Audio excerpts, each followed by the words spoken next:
Unveiling the secrets of hard cider. Hello, everyone. Welcome back to our channel, where we make English easy and fun to learn. Today, we're going to uncover the meaning behind the phrase, hard cider. This term can be quite confusing for English learners, but by the end of this video, you'll understand not just what it means, but also how to use it in a conversation. So, let's get started.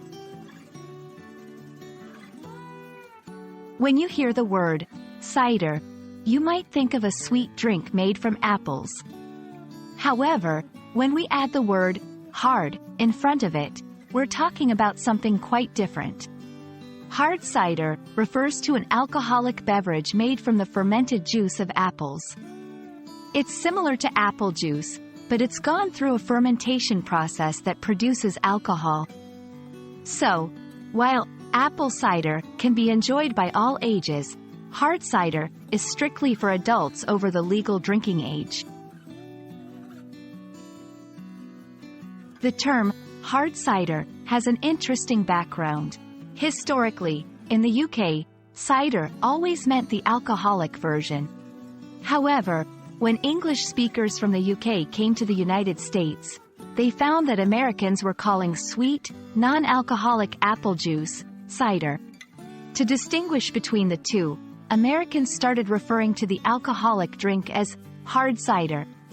This term makes it clear that the cider contains alcohol and is not the same as the sweet, non-alcoholic version.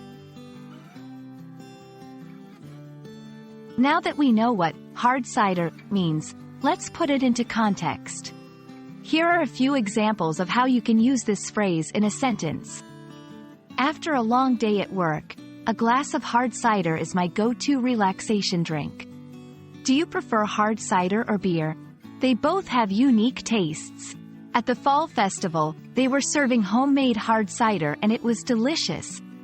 Remember, when you're using the term hard cider, it implies that you're talking about an alcoholic beverage, so it's important to use this term appropriately. I hope this video has cleared up any confusion about what hard cider means and how you can use it in everyday conversation. Remember, language learning is all about understanding the little nuances that make it so rich and interesting.